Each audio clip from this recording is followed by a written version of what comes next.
Conforme o Dante andava, ele sente sobre seus pés aquele chão gelado e liso. Mas então, bem no horizonte, ele vê aquele ser gigantesco. Ele tinha um par de asas enormes. E não restava dúvidas. Aquele era o rei do inferno. O Dante finalmente chegou no último círculo. Se você não é inscrito ainda no canal, se inscreve aí, porque a série do Inferno de Dante pode estar acabando, mas vão vir outras por aí. Tem o Purgatório, o Paraíso de Dante, a parte 2 da história do Wukong que vai vir semana que vem. Enfim, tem muita coisa que vai ter aqui no canal, então vai se inscrevendo para não perder. Não esqueça de deixar o like, de compartilhar o vídeo e de comentar alguma coisa aí também. Desde já, obrigadão, hein?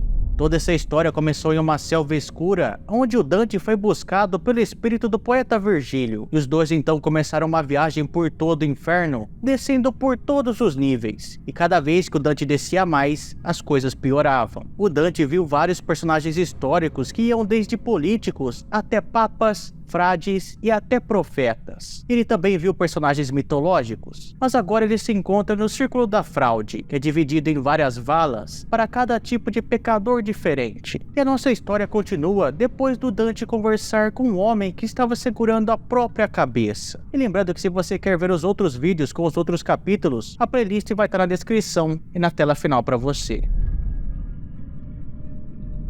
O Dante já se encontrava chorando depois de ter conversado com aquele homem sem cabeça, e depois também de ter visto muita gente sofrendo ali naquele círculo. Mas então o Virgílio puxa ele para que eles continuem a viagem. Se soubesses o que eu estava procurando, talvez tivesses deixado eu permanecer por mais tempo. Falei e continuei a seguir o mestre, que não parou de me ouvir, e acrescentei: dentro daquela vala onde eu mantinha o olhar, acredito que esteja um espírito da minha família, a chorar pela culpa aqui punida. Não tenhas tal preocupação com ele, pois ela não é recíproca, respondeu o mestre. Quando estávamos lá, ao pé da ponte, pude vê-lo te ameaçar com o dedo erguido e prestei atenção quando falaram seu nome. Gary Del Bello, tu não ouvistes porque estava demais entretido com a cabeça falante de Bertrand de Born. Ó mestre meu, a violenta morte não lhe foi vingada, disse eu. O deixou indignado, acredito. E foi essa a razão pela qual se escondeu sem querer falar comigo. É por isso que eu sinto pena e tristeza por ele. Os dois continuavam conversando enquanto andavam por uma ponte, até que era possível ver uma vala, só que dentro da vala não dava para ver nada, apenas uma escuridão. Mas em um certo momento, eles atingiram o meio da ponte, e ali era possível ver todo o Malebog. E dentro daquela vala que estava embaixo deles, parecia ter espíritos amontoados que pareciam ser doentes, pareciam leprosos. Eles escutavam gritos terríveis e eram tão terríveis que tiveram que tampar os ouvidos. E o ar ao redor deles tinha um cheiro podre, parecia carne apodrecida. Descemos por uma via à esquerda da saída da ponte, até chegar a um ponto onde se tinha uma visão mais nítida daquele poço, onde são punidos os falsários. A visão era terrível. Por todo o vale se estendiam montes de espíritos empilhados, tão cansados que mal se moviam. Uns se estiravam de bruços ou de costas sobre os corpos dos outros. Outras almas se arrastavam, e os dois viajantes andavam sem falar sequer uma palavra, olhando para aquelas almas completamente doentes, que mal conseguiam se manter em pé, já que algumas delas eram completamente deformadas. Foi então que eles viram duas almas sentadas, uma encostada na outra e completamente coberta de sarnas. Eles se coçavam freneticamente, cravando as unhas dentro da pele, para tentar, mesmo que em vão, diminuir aquela coceira insuportável. Tu que arrancas tua pele com as unhas, dirigiu-se Virgílio a uma das almas. Dize-me se existe algum latino aqui presente, para que tuas unhas possam servir a este teu trabalho eternamente. Latinos somos nós que tu vês aqui, desfigurados, respondeu um deles chorando. Mas quem és tu e por que nos perguntas? Eu sou o guia deste ser vivente, respondeu Virgílio, e aqui desci com a intenção de mostrar-lhe todo o inferno. Depois dessa explicação, os dois se viraram bem lentamente na direção de Dante. E o mesmo fizeram os outros que estavam mais longe, que também tinham ouvido essas palavras. O mestre então pediu para que o Dante fizesse as perguntas que ele tanto queria. O Dante então disse que se eles quisessem sumir no esquecimento, eles poderiam ficar calados, mas do contrário, eles poderiam contar quem eles eram e por que eles estavam ali. Eu fui alquimista de Arezzo, e este aqui é Alberto que me condenou à fogueira. Eu lhe disse brincando que eu sabia levitar ele. Insatisfeito por eu não tê-lo transformado em um Dédalo, reclamou ao seu protetor que me mandou queimar. Mas não foi por isso que eu estou aqui. Foi por ter no mundo usado a alquimia. Minos não se enganou e me colocou aqui entre os falsários. O Dante falava a Virgílio sobre a ingenuidade do povo quando uma alma apareceu e disse: se achas mesmo isto dos cianenses, então olhe para mim, o sou Capóstio, que falsificava metais e moedas. Deves lembrar-te de mim e saber que eu não era nada ingênuo, pois falsificava muito bem. Galera, lembrando vocês, que domingo passado saiu lá no meu canal secundário, que é o M-Verso, uma rinha de divindades entre o Zeus Órfico e o Shiva, que eu vi que muita gente ficou curiosa e queria saber o resultado. Enfim, o vídeo tá lá no outro canal, vai estar no card e na descrição pra vocês. Vão lá dar uma olhada, hein? E se inscreva no canal também, que eu tô querendo chegar aos 1000 inscritos pra começar a fazer live lá. De repente, se viu ao longe, no meio daquele breu, duas sombras que eram mais escuras que a própria escuridão. Tinham uma energia vingativa e dispararam contra Capóstio, e uma delas cravou os dentes em seu pescoço e o arrastou para longe, esfolando ele naquele chão áspero. Ficou o alquimista de Arezzo e tremendo ele me disse: aquele louco é Giannis Shishi. Ele vive sempre assim, raivoso, e nos maltrata o tempo todo. Então eu disse-lhe: tomara que aquele outro não te morda também, mas antes que ele se vá, diz-me quem é. Aquele é Mirra, ele disse. A princesa depravada que se tornou amante do seu próprio pai, se passando por outra, e assim enganou o rei. Da mesma maneira, agiu Gianni, que se fez passar por Buoso Donati, no seu leito de morte, falsificando o testamento em seu favor. Conforme aqueles dois espíritos loucos foram se afastando, o Dante acompanhava eles com os olhos. Mas então, quando eles desapareceram, o Dante se voltou para os outros espíritos. Um deles era bastante deformado. A doença que ele tinha deixava ele completamente inchado, tanto que ele nem conseguia se mexer direito, e mal conseguia fechar a boca. Mas ele percebeu que Dante olhava para ele. Ó vós que, não sei por que, não sofrem flagelo algum, vede aqui a miséria do mestre Adamo. Em vida, eu tive tudo o que quis, e agora eu faço qualquer coisa por uma gota d'água. A imagem das fontes e rios que descendem ao Arno me assombram eternamente, e isto mais me castiga que o mal que resseca o meu rosto descarnado. Fui eu quem falsificou a moeda cunhada com Batista, e por isto eu fui torrado na fogueira. Quem são estas almas que fumegam ao teu lado? Perguntei. Elas já estavam aqui quando eu cheguei, respondeu, e desde então nunca se moveram. Ela é a falsa que acusou José, este outro é o falso Sinon, o grego que mentiu em Troia. Este fedor exalam por causa da sua febre aguda. Sinon, talvez ofendido pelas palavras de Adamo, juntou forças, levantou-se e bateu nele. O mestre Adamo respondeu imediatamente, atingindo o rosto dele com o braço e disse: embora eu não possa caminhar por este vale, minha mão é livre para o que for preciso. Mas ela não estava tão livre quando tu seguias para a fogueira, estava? Respondeu irado o outro. Mas a tinhas muito bem quando cunhavas. Agora dizes a verdade, mas não foste tão verdadeiro em Troia, respondeu Adamo. Minhas palavras foram falsas, assim como as moedas que fizestes, gritou Sinon. O Dante ficou ali parado, olhando a briga, até que Virgílio se irritou e gritou para ele: vai, continua olhando, mais um pouco e eu perco a paciência. Dante ficou envergonhado, tanto que não conseguiu responder. O Virgílio percebeu e disse: menos vergonha que essa tua já seria o suficiente para lavar falta maior. Deixa pra lá, esquece. Mas lembra, se outra vez estiveres exposto a tais situações, cuides de procurar o meu apoio. Querer ouvir tais rixas é gostar de baixaria. Os dois então deram as costas para aquele vale terrível até chegar a uma beira e atravessaram em silêncio. Mas começou a ficar tão escuro que eles mal conseguiam ver as próprias mãos, até que em um certo momento o Dante ouviu um estrondo, o que parecia ser uma trombeta. Então ele olhou para o horizonte e viu o que parecia ser as torres de uma cidade. Mestre, perguntei a Virgílio, que cidade é aquela? A escuridão o impede de ver o que realmente são essas torres, respondeu. Não é uma cidade. O que vê são silhuetas de gigantes que estão dentro do poço. Por serem tão altos, parte do seu corpo desponta além do nível deste círculo. Continuaram a caminhar na direção das chamadas torres. À medida em que se aproximavam da beira do poço, a neblina se tornava menos densa, e os gigantes começavam a tomar forma, aparecendo à vista ao mesmo tempo que o medo crescia. Finalmente conseguiram separar os rostos, os ombros, os braços, o peito e boa parte do ventre de um deles. O rosto era tão largo quanto o próprio corpo.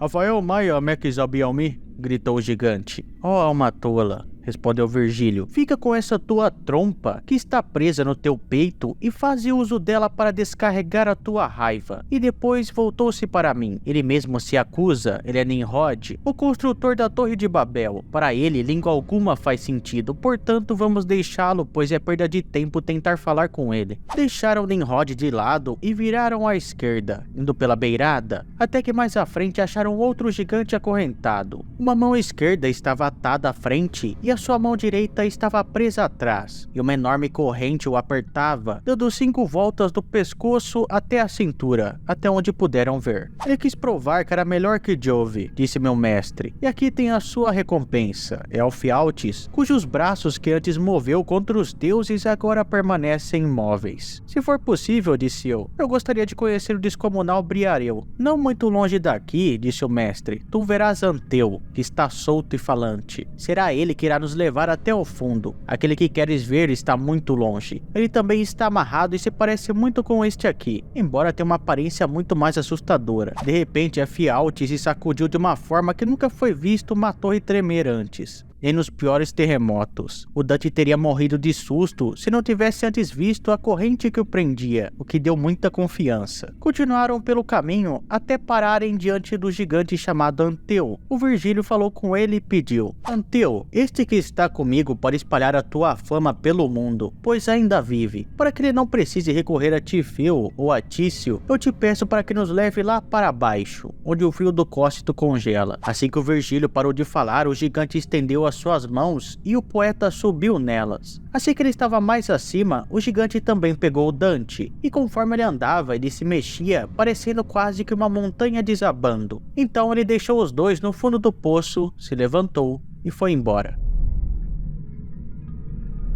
Chegamos ao fundo do universo depois de descer um pouco mais, abaixo do ponto onde o gigante havia nos deixado. Eu ainda olhava admirado para o altíssimo muro quando ouvi o meu mestre falar: "Olhe para baixo e tome cuidado para não pisar nas cabeças dos pobres sofredores." Então Dante olhou em volta e viu sob seus pés um lago gelado. O chão era tão duro e tão liso que parecia vidro. As almas estavam submersas no gelo com apenas o tronco e as cabeças de fora. Todos mantinham seus rostos voltados para baixo e batiam os queixos de tanto frio. Depois de muito olhar para aquela multidão, viu aos seus pés 2 almas tão juntas que até os seus cabelos tinham se entrelaçado. "Dizei-me vós que assim juntam os peitos", pedi. "Dizei-me quem sois." Quando ouviram Dante, os dois olharam para ele e começaram a chorar. Suas lágrimas logo congelaram, unindo mais firmemente um ao outro. Irritaram-se por causa disso e, tomados pela raiva, se agitaram e ficaram violentamente batendo as cabeças. Antes que Dante voltasse a interrogá-los, um outro espírito que tinha perdido as 2 orelhas por causa do frio falou: "Por que tanto nos olhas? Esses daí são 2 irmãos, filhos de Alberto, donos do vale onde flui o rio Bicenzo. Se procurares em toda a Caína, não encontrarás almas merecedoras desse tormento como esses 2. Nem aquele que teve seu peito e sombra perfurados por um só golpe da lança de Arthur, nem Focacha, e nem este cuja cabeça me encobre a visão. Ele é Sasson Mascherone, e se és toscano, deves saber quem ele foi. Eu fui Camicione dei Pazzi, e espero aqui pela chegada de Carlino, meu parente, cuja pena fará me aparecer bem menos grave." Almas roxas de frio eram vistas pelo chão. Dante olhava para elas e continuava a caminhada até que chutou uma sem querer. "Por que me atropelas?" gritou uma alma em prantos. "Se não vens para acrescer a vingança de Montaperte?" por que me molestas? O Dante então pediu para Virgílio para que parasse, porque tinha uma alma que estava xingando as outras ali. Ele tinha a impressão de conhecê-la, e quando pararam, o Dante foi até ele. Quem és tu que insulta os outros? Perguntei. E tu? Quem és tu que vais pela antenora, chutando os outros na cara como se fosses vivo? Perguntou minha alma. Vivo eu sou, respondi, e poderei servi-lo na busca de tua fama, se eu puder acrescentar teu nome às minhas notas. Essa é a última coisa que eu desejaria. Vai-te embora daqui, vai. Não é assim que se consegue as coisas nesta lama. O Dante pegou ele pelos cabelos e disse: é bom que digas logo o teu nome, ou não te sobrará um fio de cabelo sequer. Não, o espírito respondeu, eu não digo de jeito nenhum. Tu podes arrancar todos os meus cabelos, pode me pelar 1000 vezes se quiseres, mas nunca ouvirás de mim o meu nome. O Dante já estava quase arrancando os cabelos da alma, quando uma outra falou: o que tu tens, boca? Já não basta aguentar o ruído do teu queixo que bate sem parar, por que não te calas? Ora, disse eu, não preciso mais que fales, maldito traidor. Bem que eu desconfiei, não te preocupes, que eu levarei o mundo à verdade sobre ti. A alma disse que não ligava pra nada, só queria que Dante fosse embora, e quando Dante deixou Boca para trás, viu duas almas juntas no mesmo fosso e uma delas mordia a outra ferozmente. Ó tu que mostras com cada mordida o ódio que sentes por esta cabeça que devoras? Dize-me, pedi, dize-me a razão pelo qual aches assim. Se a tua razão for justa, sabendo quem sois vós e o pecado desse outro, prometo que no mundo acima retribuirei a tua confiança, ou que minha língua fique seca para sempre. O pecador tirou os dentes da outra alma, virou e disse: queres que eu me recorde de um terrível pesadelo, mas se o que eu disser puder trazer uma infâmia maior a esse traidor de quem arranco a pele, tu ouvirás o meu relato e o meu pranto. E prosseguiu: eu não sei o teu nome, nem de onde és, mas parece florentino. Tu deves saber que eu fui o conde Ugolino, e que este outro é o arcebispo Rudieri. Por causa de sua perversa astúcia, por confiar nesse desgraçado eu fui traído, detido e morto, como vês. Mas antes saibas, de forma cruel, como fui morto, para que possas julgar-me. Se o pensamento do que agora vou dizer não te tocas o coração, como tu és cruel. E se não chorares, será que alguma vez choras? Em resumo, o homem disse que foi preso junto com os seus filhos, sem água e sem comida. É claro que em um momento as crianças começaram a chorar de fome, mas não havia nada que esse homem podia fazer. Em uma manhã, quando acordou, estava tão nervoso que começou a morder os próprios dedos. E as crianças em volta, achando que ele estava mordendo a mão por causa que estavam com muita fome, ofereceram a própria pele para que ele não tivesse que arrancar os próprios dedos. O homem chorou e conforme os dias passavam, ele viu as crianças morrendo até que enfim chegou a sua hora. Quando terminou de falar, virou o seu rosto para sua vítima e voltou a atacar aquele crânio com os dentes, como um cão que não larga o seu osso. Virgílio e Dante, pela vez deles, seguiram adiante até um lugar onde o gelo maltratava de forma muito mais dura os pecadores. Os rostos deles eram virados para cima e nem nos olhos a sua angústia encontrava alívio, pois lá se forma uma barreira de gelo no primeiro choro, quando as lágrimas congelam e preenchem toda a cava do olho. Embora o frio estivesse mais afastado do rosto dos dois viajantes, eles começaram a sentir uma leve brisa. Então o Dante perguntou para o Virgílio: mestre, que vento é esse? Eu pensei que vento algum poderia chegar a estas profundidades. Logo saberás, respondeu Virgílio, pois teus próprios olhos te darão a resposta. O Dante então começou a conversar com algumas almas que estavam ali por perto, até que o Virgílio chamou a atenção dele. Estamos diante das bandeiras do rei do inferno, disse-me Virgílio. Olha para frente e vê se consegues discerni-lo. Começaram então a aparecer ao longe algumas imagens. Tinha uma espécie de redemoinho ali e tinha umas almas que estavam enterradas no gelo de diversas formas. Algumas de pé, algumas de ponta cabeça, algumas atravessadas, algumas em arco, enfim, de várias formas. Até que quando caminharam o suficiente, o Virgílio parou e disse: esse é Dite, disse ele, e este é o lugar que exige toda a coragem que tens em ti. O Dite, no caso, é o Lúcifer. Depois disso, o Dante descreve tudo o que ele viu, e eu vou narrar aqui pra vocês, sem texto na tela nem nada, somente algumas imagens que eu vou tentar colocar para ilustrar aqui. Não me perguntes como eu fiquei fraco e gelado, pois não há palavras que possam descrever aquela sensação. Eu não morri, nem estava vivo. Tente imaginar, se puderes, como sem coisa nem outra eu fiquei. Vi aquele gigante submerso imerso no gelo, despontando o seu corpo do peito para cima. Só o seu braço já tinha o tamanho de um daqueles gigantes que encontramos na entrada do lago. Fiquei mais assombrada ainda quando vi as 3 caras que ele tinha na sua cabeça. Toda vermelha era da frente, a da direita era amarela e a da esquerda era negra. Acompanhava cada uma um par de asas como as de um morcego. Eu nunca vi um navio com velas tão grandes. E ele as abanava, produzindo 3 ventos delas resultantes. Era esse vento que congelava as águas do Cócito. Ele chorava por 6 olhos e dos 3 queixos caía uma sangrenta baba que pingava junto com as lágrimas. Em cada boca ele moía um pecador. O da frente ele mordia mais rapidamente que os outros. Cada ceifada, ele arrancava a pele inteira. Este à frente é Judas Iscariotes, disse meu mestre, que sofre pena dobrada, com a cabeça para dentro e com as pernas para fora. O que é mordido pela boca preta é Bruto e o outro é Cássio. Mas em breve será noite. Está na hora de partirmos, pois já vimos tudo o que há para se ver. Agora agarre-se em mim firmemente. Os 2 então foram para trás de Lúcifer, se agarraram em suas costas e de repente ele se levantou, abriu as suas asas e pulou em um buraco na frente dele. Então eles começaram a descer rapidamente e o vento batia no rosto dos 2 viajantes. O Virgílio, que parecia exausto, olhava para cima como se estivesse sentindo falta do inferno que eles acabaram de sair. Dante e Virgílio se encontravam entre as paredes e as asas de Lúcifer, mas de repente eles atingiram o chão. O Dante, que tinha caído, ficava procurando aonde que estava o Lúcifer que veio com eles, mas assim que Virgílio apontou, ele viu que Lúcifer estava mais abaixo deles, com as pernas viradas para cima. Virgílio então chamou Dante e disse que era para ele se levantar, pois o dia já estava começando. E nesse momento o Dante ficou confuso, porque o Virgílio tinha acabado de dizer que estava escurecendo. Mas então ele explicou que aquele mundo que eles estavam agora era o oposto do que acabaram de sair. Aquele que eles estavam se chamava Judeca, e o buraco que eles tinham acabado de passar foi causado pela queda de Dite na Terra. E agora eles teriam que seguir um caminho que estava abaixo dele. Depois da queda, por medo dele, a Terra, que formava continentes deste lado, fugiu para o nosso céu, deixando encoberto pelo mar todo este hemisfério.